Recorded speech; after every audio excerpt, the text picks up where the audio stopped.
Glória a Deus, aleluia.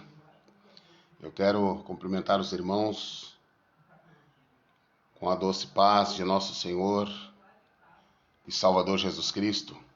Quero mais uma vez agradecer a Deus pela rica e preciosa oportunidade que o Senhor tem me dado de vir aqui, em mais essa oportunidade para transmitir uma porção da palavra de Deus para a igreja do Senhor Jesus Cristo. Como sempre digo, sempre na intenção de produzir edificação espiritual aos meus irmãos, ao corpo de Cristo, à família da fé.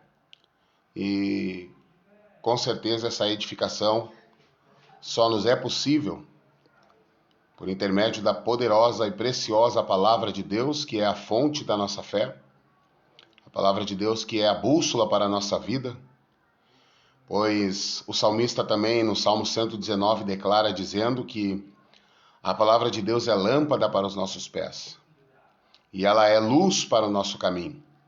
Então, portanto, a palavra de Deus, com certeza, ela nos dá o norte certo, a direção certa, e por ela chegaremos ao céu, às mansões celestiais. A igreja não é conduzida pelo dom da profecia, embora os dons tenham que se manifestar entre o povo de Deus.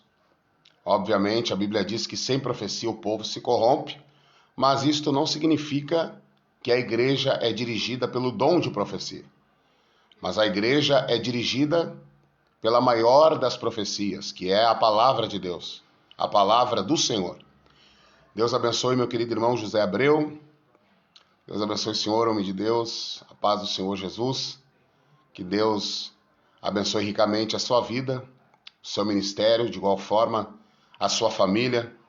Que Deus continue lhe concedendo graça dos céus e que venha abundar sobre a sua vida a unção do amado Espírito Santo. Eu quero aqui nessa tarde repartir uma porção da palavra de Deus com a igreja do Senhor Jesus. Vamos ler um texto bíblico aqui nessa tarde. Quero partilhar com os irmãos o Salmo. Eu quero repartir um salmo com os irmãos aqui. Salmo bem conhecido nosso, um salmo bem conhecido da igreja do Senhor Jesus. Vamos ao Salmo de número 121. Quero repartir aqui essa porção da palavra de Deus com a igreja do Senhor. Salmos de número 121. Glória a Deus. Que diz assim, meus queridos, a palavra de Deus. Você, irmão que vem chegando, seja bem-vindo também. Deus abençoe ricamente os irmãos. Todos são muito bem-vindos. Vamos interagir aqui. Vamos juntos edificar a nossa fé por intermédio da palavra de Deus. Paz do Senhor, meu querido pastor Gilberto Ribeiro. Deus abençoe o Senhor, meu amigo. Uma honra, uma satisfação também ter o Senhor por aqui. Deus abençoe sua família, os irmãos, o ministério, esse povo abençoado da Igreja Maranata. Deus abençoe. Muito obrigado, meu querido irmão. Vamos seguindo avante, o Senhor Jesus conosco no barco. Vamos chegar com certeza, meus irmãos, ao porto desejado, e o porto desejado que queremos chegar é às mansões celestiais. Acima de alcançar fama, holofote, aplausos, né? Tudo isso é importante, tudo isso tem o seu valor, mas na caminhada cristã o nosso principal objetivo deve ser o objetivo de alcançar os céus, de habitar nas mansões celestiais. Eu quero ler aqui o Salmo 121, que diz assim, irmãos: a poderosa e insubstituível palavra do Senhor Todo-Poderoso. Diz assim a Bíblia Sagrada: elevo os olhos para os montes, de onde me virá o socorro? O meu socorro vem do Senhor, que fez os céus e que fez a terra. Meu querido amigo Adilson, Deus te abençoe também, Adilson. Seja bem-vindo, meu irmão. A satisfação também de ter por aqui, Adilson. Tu é uma bênção, um instrumento nas mãos de Deus.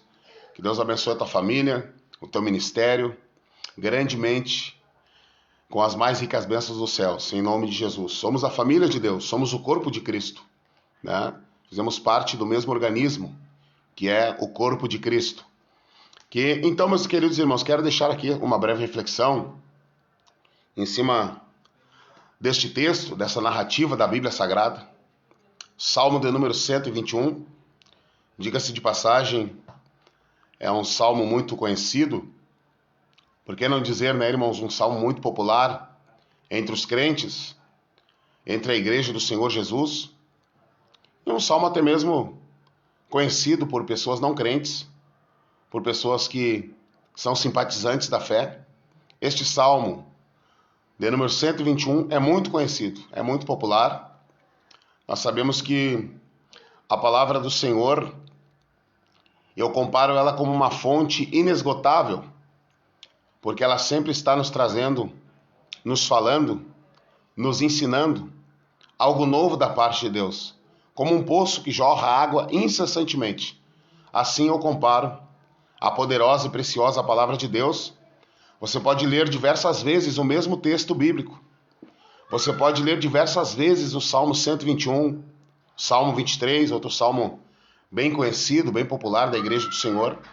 Mas eu tenho certeza que se a cada uma de todas essas vezes que você ler, repetidamente, você estiver sob a inspiração do Espírito Santo de Deus, que é quem nos revela a palavra de Deus, é quem nos dá o discernimento das sagradas letras e nos dá a interpretação dos textos bíblicos. É o amado Espírito Santo que capacita o homem, que habilita o homem e que dá essa possibilidade de lermos um texto, interpretarmos ele e de dentro deste texto trazermos uma edificação espiritual, primeiramente para a nossa vida e também para a vida dos nossos queridos irmãos. Deus abençoe a irmã Graça Paul. Irmã Graça Paul, a irmã é bem-vinda aqui também na live. Deus abençoe a senhora, a sua família, o seu ministério. São todos bem-vindos aqui. Somos a família de Deus. Somos a família de Jesus, o corpo de Cristo. Que Deus abençoe a irmã, continue instrumentalizando a sua vida de forma poderosa. Então aqui, meus irmãos, nós sabemos que houveram vários salmistas. Houveram vários homens que escreveram e compuseram salmos que são poemas, melodias que exaltam, engrandecem e glorificam a majestade divina. O livro dos Salmos está entre os livros que chamamos de livros poéticos. E os livros poéticos compreendem os livros de Jó a Cantares de Salomão. Estes são os chamados livros poéticos da Bíblia Sagrada. O livro dos Salmos, se você for olhar na sua casa, minuciosamente, detalhadamente, e parar para observar, com certeza você vai ver que não foi Davi apenas o único salmista, o único homem usado por Deus para escrever poemas, melodias que exaltam, que glorificam ao Deus Todo-Poderoso. Houveram outros salmistas, houveram outros homens inspirados por Deus, que Deus os tomou como caneta para compor melodias, poemas que exaltam, glorificam e engrandecem ao Deus soberano, ao Deus todo-poderoso, único de receber, digno de receber toda a honra, toda a glória e todo o louvor. Mas a maioria dos salmos foram escritos por Davi. E todos nós conhecemos a história de Davi. Todos nós conhecemos a origem de Davi. A Bíblia nos narra em 1 Samuel capítulo 16 como Deus chamou a Davi, da onde Deus achou a Davi. E no Salmo 89, o verso 20, há uma declaração muito linda do próprio Deus acerca de Davi, quando Deus vai expressar e dizer: eu achei a Davi meu servo, e com meu santo óleo ungi. Deus declara no Salmo 89, o verso 20, que Davi foi achado por ele. E se ele foi achado por Deus, Deus o procurou. E a Bíblia nos mostra como aconteceu e quando aconteceu, e de que maneira se desenrolou essa procura de Deus por Davi. 1 Samuel 16, a Bíblia diz que o profeta Samuel é enviado à cidade de Belém, que era a terra de Jessé, pai de Davi. Conhecemos a narrativa, Samuel é enviado. Ele chega lá na casa de Jessé, o pai de Davi. E quando ele entra, nós sabemos que ele se precipita. Ele vê Eliabe, ele o julga segundo a sua aparência. E ele se precipita e sai na frente da direção de Deus, que ordenou ele falar só quando Deus mostrasse para ele quem era o sucessor de Saul na terra de Israel. Deus, anteriormente da chegada de Samuel na casa de Jessé, Deus havia dito: você vai chegar lá e você vai ungir a quem eu te disser. Ou seja, ele só deveria tomar uma iniciativa, dar um passo e ter a iniciativa de ungir alguém, rei, quando Deus ordenasse, quando Deus falasse, quando Deus o direcionasse. Mas como todo homem é falível, por mais usado que seja por Deus, por mais instrumento que seja nas mãos de Deus, todos somos falíveis, todos somos suscetíveis a erros, somos falíveis. Então o profeta se precipita, sai da direção de Deus, o Senhor repreende dizendo: não é assim que eu vejo o homem, você olha para a aparência, mas eu enxergo além da aparência. Eu consigo ver aonde o homem não consegue ver. Nós conseguimos ver apenas a igreja visível, mas a igreja é invisível. Só Jesus sabe quem é de verdade igreja na sua presença. Então, Jesus vai dizer: eu vejo além do que o homem olha. Eu consigo ver aonde o homem não consegue enxergar. Passa Eliabe, passa Abinadab, passa Samar. Sabemos então que passam seus filhos de Jessé. Nós sabemos que Samuel chega até Jessé e interroga Jessé. Ele indaga Jessé dizendo: escuta, porventura terminaram-se todos os teus filhos? Porque o profeta era consciente de que ele foi ali com uma missão. Deus disse que ali estava o sucessor de Saul, na terra de Israel. Então o profeta, preocupado como homem, com certeza com muitas indagações ali sobre si mesmo, nos seus pensamentos, possivelmente indagando e perguntando: será que Deus não se enganou? Será que o Senhor não me deu a direção errada? Claro que Deus não erra, claro que Deus não se engana. Eu me refiro ao profeta na sua limitação humana, pensando, porque ele foi lá com este propósito. Ele foi lá no objetivo de ungir alguém. Ele foi lá porque Deus disse que haveria alguém que seria o sucessor de Saul na terra de Israel. E agora ele chega lá: passam-se os filhos daquele homem. E Deus diz que não há nenhum daqueles. Mas a Bíblia diz que quando ele chega e indaga Samuel se tinham terminado todos os seus filhos, ele vai dizer: não, nós temos ainda um, o menor de todos eles. E Samuel pergunta: e aonde está o menor de todos eles? Jessé responde: o menor está lá fora. O menor está lá na rua. O menor chama-se Davi. E a Bíblia diz então que Samuel, dirigido pelo Espírito Santo, ele vai dizer a Jessé: então manda chamar, por gentileza, este teu filho menor. Manda chamar, por gentileza, este que está lá fora. Manda chamar, por gentileza, convidar este apacentador de ovelhas que está lá fora. Davi, segundo nos diz a história, era ruivo. E a pessoa ruiva não era bem vista naquela época. Era desprezada naquela época. Deus está dizendo: manda chamar este ruivo. Manda chamar este desprezado. Manda chamar este que aos olhos humanos não tem valor. Manda chamar este que aos olhos humanos é desprezível. Mande-o chamar. Convide ele para o sacrifício. E a Bíblia diz então que Samuel manda alguém chamar Davi, que está lá fora. O mensageiro chega dizendo: Davi, teu pai mandou te chamar. Eu acredito que Davi, surpreso, interrogando a si mesmo: o que será que meu pai quer comigo? Eles nunca me chamam. Eu nunca participo de grandes banquetes. Eu nunca sou convidado para sentar à mesa no momento dos banquetes especiais. E quando Davi, meus irmãos, vai entrar na casa, diz a Bíblia que agora sim o profeta Samuel, sob direção do Espírito Santo, sem precipitação, sem dar o passo à frente à vontade de Deus, quando Davi entra pela porta, o Espírito de Deus que não se engana, o Espírito de Deus que tudo sabe, o Espírito de Deus que tudo conhece, o Espírito de Deus que nos unge, o Espírito de Deus que nos separa. Foi ele em Atos capítulo 13 que disse: apartai-me a Paulo e a Barnabé para a obra que eu os tenho chamado. É o Espírito Santo quem consagra, é o Espírito Santo quem levanta, é o Espírito Santo quem exalta. Talvez pessoas estão olhando para ti dizendo: que você não tem condições. Talvez pessoas olham para você com um olhar de desprezo, de desdém, desacreditam de você, não acreditam no chamado que Deus tem contigo, não acreditam no propósito que Deus traçou para a sua vida.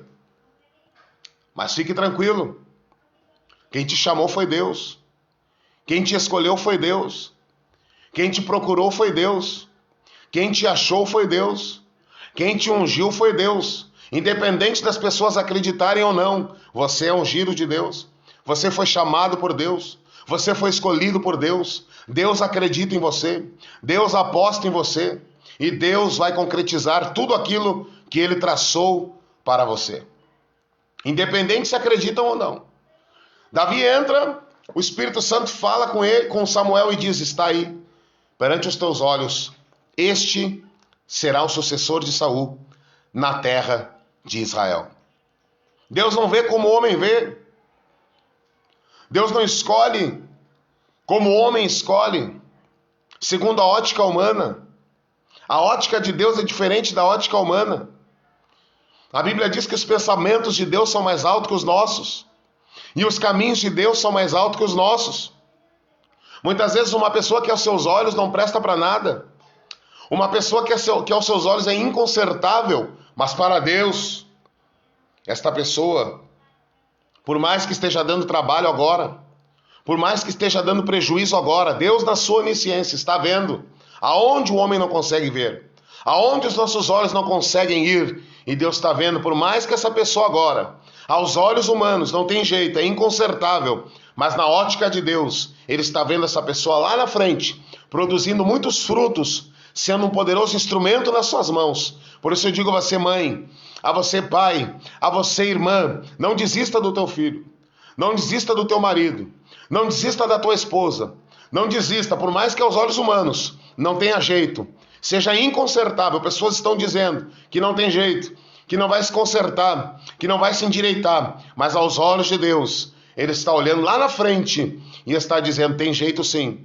tem futuro sim, eu vou fazer uma grande obra, eu vou transformar num poderoso instrumento, eu vou transformar a desonra em honra, eu vou transformar o pranto no riso. Deus, meus irmãos, é quem dá a última palavra sobre as nossas vidas e sobre a história do ser humano.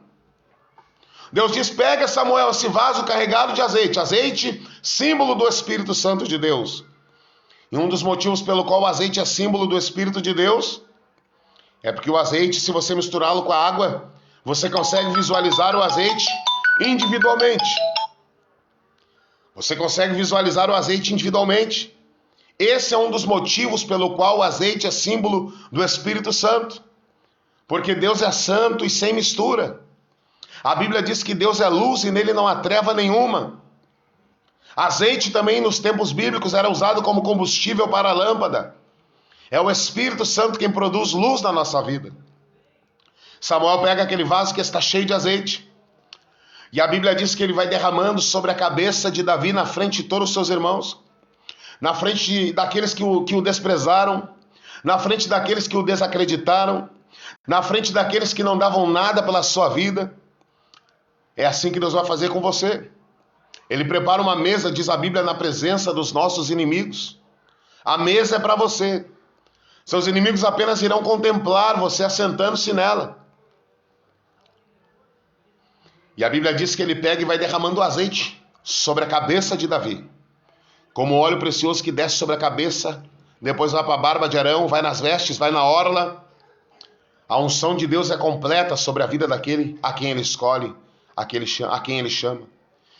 Depois que ele derrama o azeite, a Bíblia diz, meus irmãos, que desde aquele dia em diante, a partir daquele momento que Samuel derramou azeite sobre a cabeça de Davi, e ele é ungido diante de todos os seus irmãos, a Bíblia diz que o Espírito de Deus, olha o detalhe da palavra, não é um espírito, artigo definido, o Espírito, Espírito com letra maiúscula, o Espírito de Deus, o Espírito Santo, o Espírito do Senhor, que assoprou no vale de ossos secos, varrendo a morte e trazendo a vida.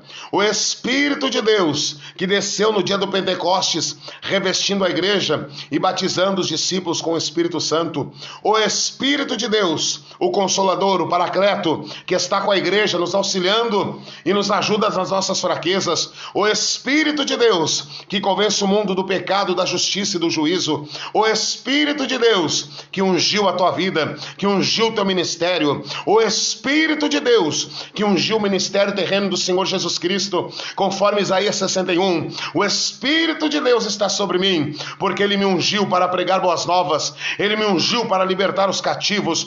O Espírito de Deus, meu irmão, está sobre a tua vida. A unção de Deus repousa sobre o teu ministério. Embora desacreditem de você, embora não apostem em você, Deus está dizendo: eu achei a Davi meu servo, e com meu santo óleo ungi. O Deus que chamou a Davi, que achou a Davi, que ungiu a Davi, Ele está dizendo para você também: fui eu quem te procurei, fui eu quem te achei, fui eu quem te ungi, e sou eu quem te capacito. As pessoas podem não acreditar, mas eu acredito em você. Eu ungi você, eu estou sobre a tua vida, e a minha unção repousa sobre o seu ministério.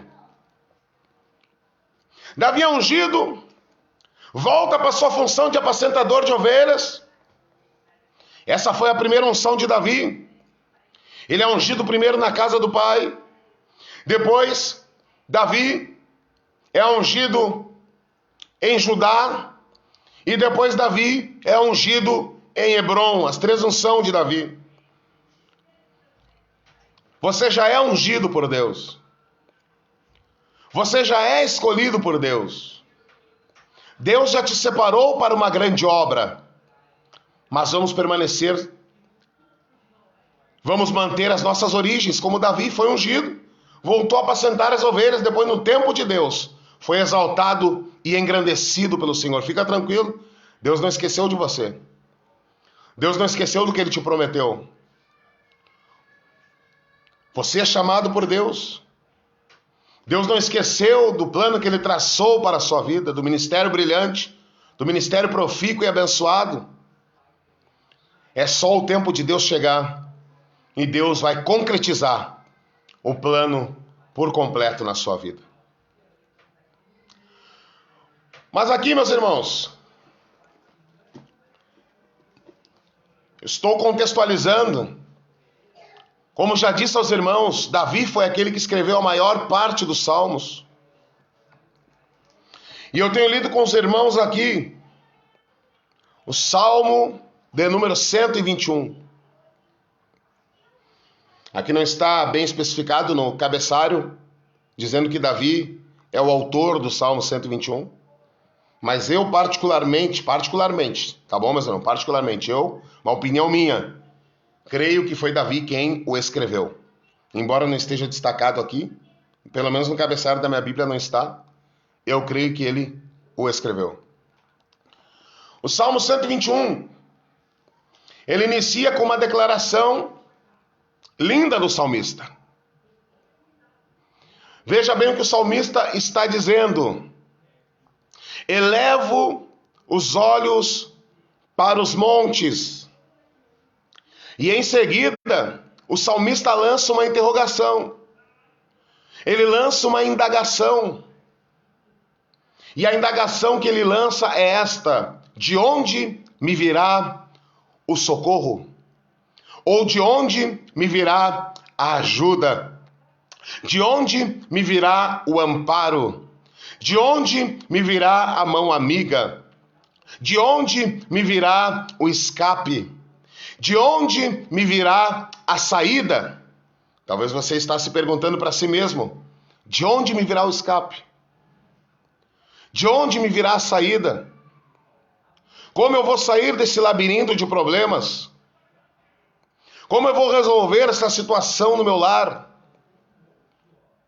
Quando é que eu vou ver o meu filho servir ao Senhor? Quando é que eu vou ver a minha filha na casa de Deus? De onde me virá o socorro? Como é que eu vou resolver o meu problema? Me vejo sem saída, cercado por todos os lados.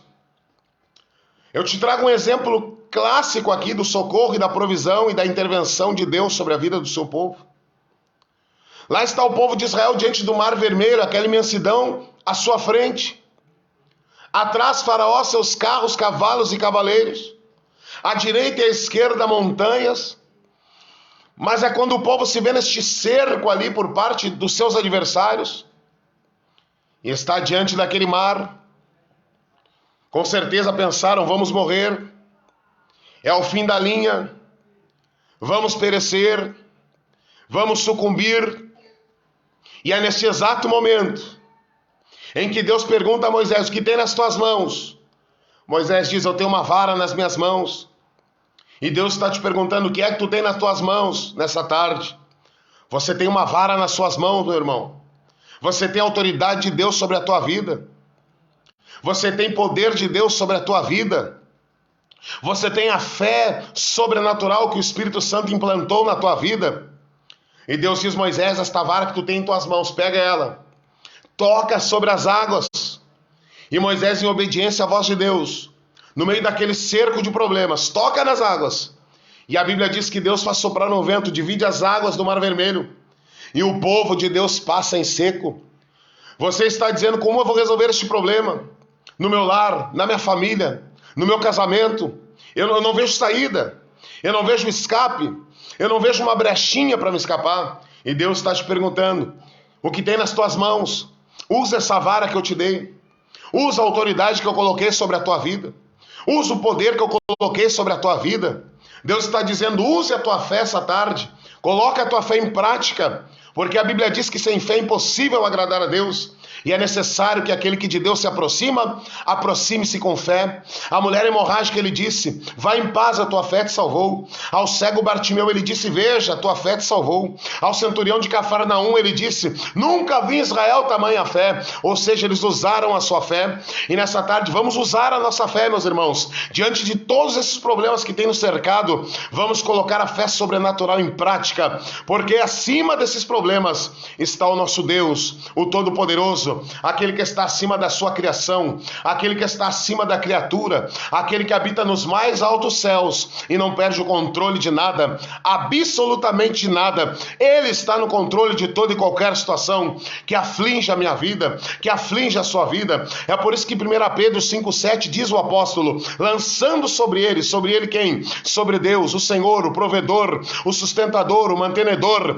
aquele que resolve, aquele que soluciona, aquele que cura, aquele que liberta, o Deus do impossível, lançando sobre ele toda a vossa ansiedade, porque ele tem cuidado de vós. Veja bem o detalhe, toda a vossa ansiedade, ansiedade material, ansiedade espiritual, ansiedade na área profissional, ansiedade na área sentimental, lança ao Senhor essa tarde, porque ele está à tua disposição para te atender. Apenas use a sua fé, exercite a sua fé, coloque a tua fé em prática, porque o nosso socorro, meus irmãos, a nossa ajuda, o nosso amparo vem do Senhor, aquele que é o Criador dos céus e da terra, aquele que é o sustentador do universo. Veja bem, meus irmãos, quem te socorre não é qualquer um, quem te socorre é o Criador e sustentador de todas as coisas. A nossa vida, a nossa família está nas mãos do Criador, sustentador, mantenedor de todas as coisas. Meus irmãos, a nossa vida, o nosso socorro vem do Senhor. Essa tarde tem socorro de Deus disponível para você. Essa tarde tem socorro de Deus disponível para tua família. Essa tarde tem socorro de Deus disponível para o teu casamento. Essa tarde tem socorro de Deus disponível para o teu ministério. E o salmista então indaga dizendo, eu preciso de ajuda, de onde me virá o socorro? E ele mesmo responde, ele mesmo dá a resposta, quando ele vai dizer assim, o meu socorro, a minha ajuda, o meu amparo. Veja bem a expressão do salmista, vem do Senhor. Veja bem a expressão do salmista, vem do Senhor. Ele não está dizendo, talvez possa vir do Senhor. Ele não está dizendo, um dia veio do Senhor, hoje já não vem mais. Ele não está dizendo, o meu socorro, a minha ajuda, o meu auxílio, o meu amparo, a minha saída, talvez possa vir do Senhor, aquele que está acima dos céus. aquele que está acima da sua criação, da criatura. Não! Ele está dizendo, vem do Senhor. Este vem fala de convicção. Este vem fala de certeza. Este vem fala de convicção no agir de Deus. Este vem fala de certeza de que o auxílio de Deus é infalível. A ajuda de Deus sobre o seu povo, sobre os seus filhos, sobre os seus servos é infalível. Quem é que mandou ajuda para Elias no ribeiro de Querite? Veja bem que coisa tremenda e extraordinária. Elias no ribeiro de Querite, o corvo, ave de rapina, não pode ver carniça, onde lá uma carne fresca. Mas naquele dia que Deus mandou, o Criador mandou, ele teve que levar pão e carne de dia e de noite para o profeta no ribeiro de Querite. Porque Deus cuida dos seus filhos. Deus socorre os seus filhos. Deus provê para os seus filhos. Em todas as áreas de nossa vida, o Senhor cuida de nós. Então, nessa tarde, meus irmãos, eu sei que os dias são maus, os dias são dificultosos, e vai afunilar cada vez mais, vai estreitar cada vez mais, porque o fim está chegando, os sinais que antecedem a volta de Cristo estão em evidência, Jesus está às portas, vai afunilar cada vez mais o caminho, vai ficar cada vez mais estreito, não é fácil, tem dias que estamos sobrecarregados, cansados, vontade de voltar para trás, jogar tudo para cima. Somos humanos, somos de carne e osso, somos imperfeitos. Tem dias que sentimos o peso da cruz sobre nós por demais, mas nós não estamos sozinhos, meus irmãos. O Senhor está conosco, o Senhor está comigo e está contigo. E Ele está dizendo, você vai passar pelo fogo sim, você vai passar pela água sim, porque o caminho que leva para o céu é estreito. Não é um caminho simplesmente de rosa, de flores, mas é um caminho também de espinhos. Este é o verdadeiro evangelho. É aquele evangelho que traz a cruz consigo. Só que tem uma coisa, a água não vai te submergir, o fogo não vai te queimar. Meus irmãos, nós não estamos sós nessa caminhada, nessa tarde. Com certeza todos temos problemas. Jesus disse que no mundo teríamos aflições, mas Ele disse para termos bom ânimo, porque Ele venceu o mundo. E se Ele venceu o mundo, nós estamos nele e Ele em nós, nós também venceremos o mundo. Nós somos mais do que vencedores por Cristo Jesus, o nosso Senhor. Então o salmista, ele vai dizer, eu preciso de ajuda, eu preciso de socorro, eu preciso de amparo. E eu quero dizer aqui uma coisa muito importante. Não é feio, meus irmãos, reconhecer que precisa de ajuda. Não é feio pedir ajuda.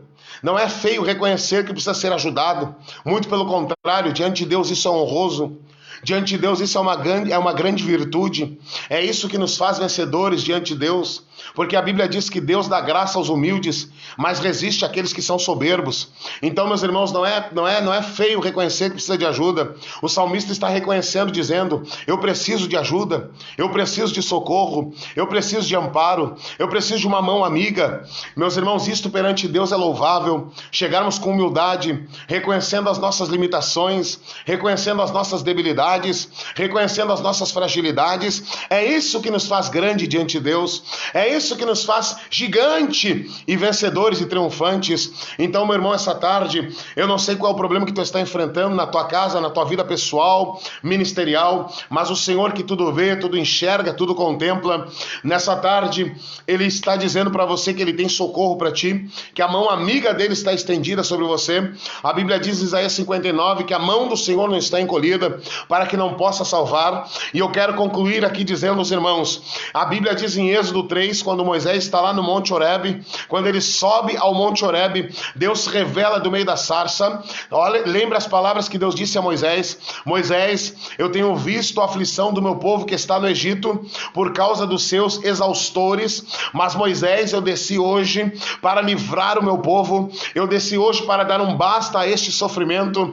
Deus está dizendo que Ele tem visto a tua aflição, Deus está dizendo que Ele tem visto a angústia da tua alma e do teu coração, aonde a tua mãe não não vê, aonde teu pai não vê, aonde teu esposo não vê, o Deus onisciente que tudo vê e tudo sabe, ele está dizendo: eu tenho visto a tua aflição, nada passa despercebido aos meus olhos, e ele não só tem visto, como ele também, ele vai intervir na tua história, e ele está dizendo: eu desci para livrar o meu povo essa tarde, eu desci para dar o escape no teu lar, eu desci para dar o escape na tua vida, eu desci para dar o escape, seja qual for a situação que você esteja enfrentando. Igreja militante, um dia seremos igreja triunfante, no momento somos igreja militante, estamos aqui combatendo o bom combate, mas um dia seremos igreja triunfante, e nós sabemos, meus irmãos, que não demora muito, vai soar uma trombeta.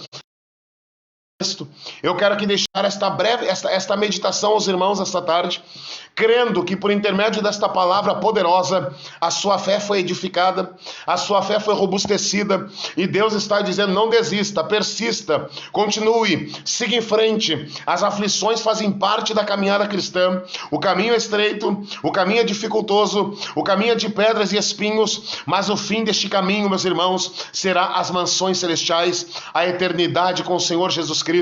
A Bíblia diz que Elias estava debaixo de um pé de zimbro, cansado, desanimado, sem força, perseguido por Jezabel, e estava ali a morte no seu encalço, mas é no exato momento em que Elias está debaixo do pé de zimbro dizendo: acabou o ministério, acabou a chamada, eu vou morrer, eu vou perecer. Deus envia um anjo com pão e água e uma mensagem a Elias dizendo: come pão e bebe água, porque muito longo é o teu caminho. Deus está dizendo para ti que está debaixo deste pé de zimbro, desanimado, cansado, frustrado. Esta tarde Deus está te dando pão, que é a sua palavra, água, que é a ação do Espírito Santo por intermédio da mesma, e ele está dizendo: siga em frente, eu renovo as tuas forças, eu saro as feridas da tua alma. Igreja militante, o nosso socorro vem do Senhor, aquele que está acima dos montes, acima da criação, acima do universo, e essa tarde a mão dele está estendida sobre a tua vida.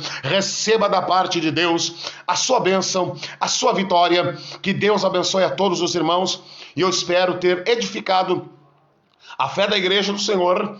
E como disse a princípio, no início dessa live, a igreja do Senhor precisa sim dos dons manifestando e agindo no meio da igreja, porque nós somos continuistas, não somos cessacionistas. Os cessacionistas dizem que os dons se encerraram nessa era da igreja. Isso é mentira, porque à luz da Bíblia, a Bíblia nos deixa bem claro, por intermédio do apóstolo Paulo, que os dons estão atuando, que Deus está distribuindo as ferramentas ao seu povo. Mas eu quero declarar aqui essa tarde que, sobretudo, meus irmãos, a igreja não é dirigida, não é conduzida pelos dons, e nem, muito menos pelo dom da profecia. Sem profecia o povo se corrompe, a verdade, mas muitos cristãos estão equivocados pensando que a igreja é dirigida pelo dom da profecia, mas não é. A igreja é dirigida pela maior profecia, que é a palavra do Senhor, a palavra que limpa, a palavra que purifica, a palavra que cura, a palavra que liberta, a palavra que restaura. Jesus disse: vós estáis limpo pela palavra que vos tenho falado.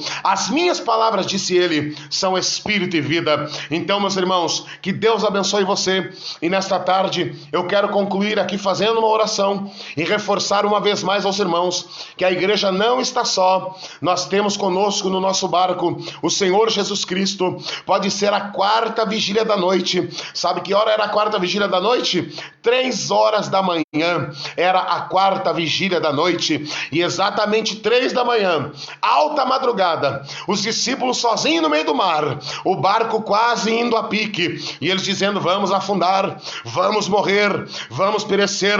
É nesse exato momento, irmão José Abreu, que Jesus vem andando por sobre as águas, desafiando a lei da gravidade, fazendo o que homem nenhum pode fazer. Ele transforma o mar em tapete, alta madrugada, 3 da manhã, na quarta vigília da noite, e os discípulos dizendo: vamos morrer, vamos sucumbir, o barco vai afundar. Mas Jesus chega andando por cima das águas e ele diz: não vai afundar o teu barco, não vai terminar a tua família, não vai terminar o teu ministério, não vai terminar o teu casamento, teus filhos não serão escravos das drogas, teu filho não será escravo da marginalidade. Eu estou indo ao teu encontro e estou trazendo a bonança e a vitória e o socorro para a tua vida.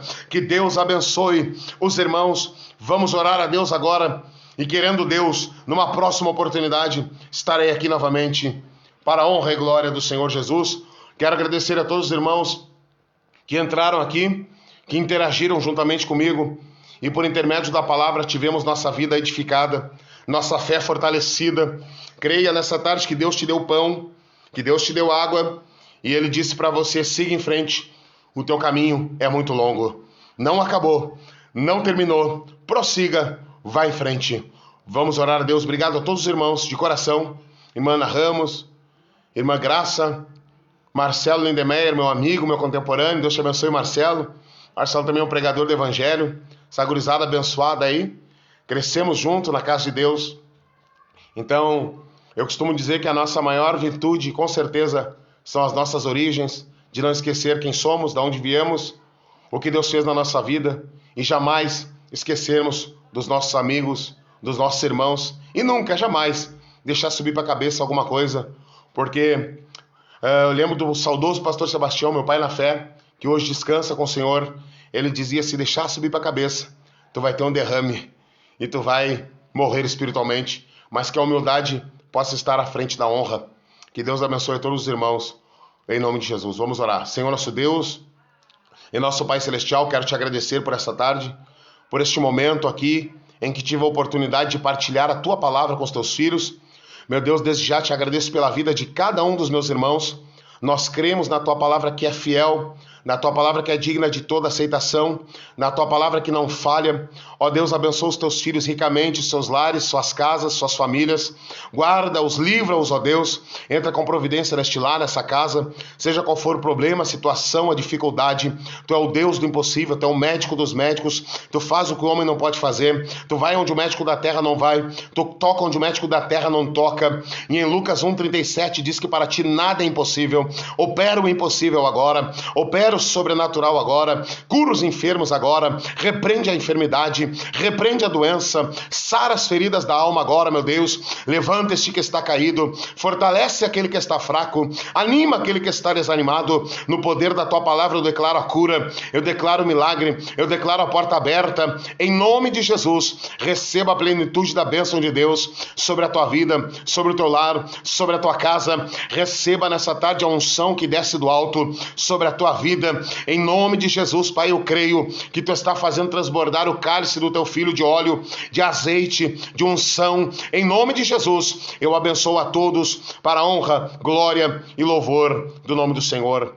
Deus abençoe a todos, em nome de Jesus. Obrigado, irmãos. Ore por mim também, pela minha família. Muito obrigado.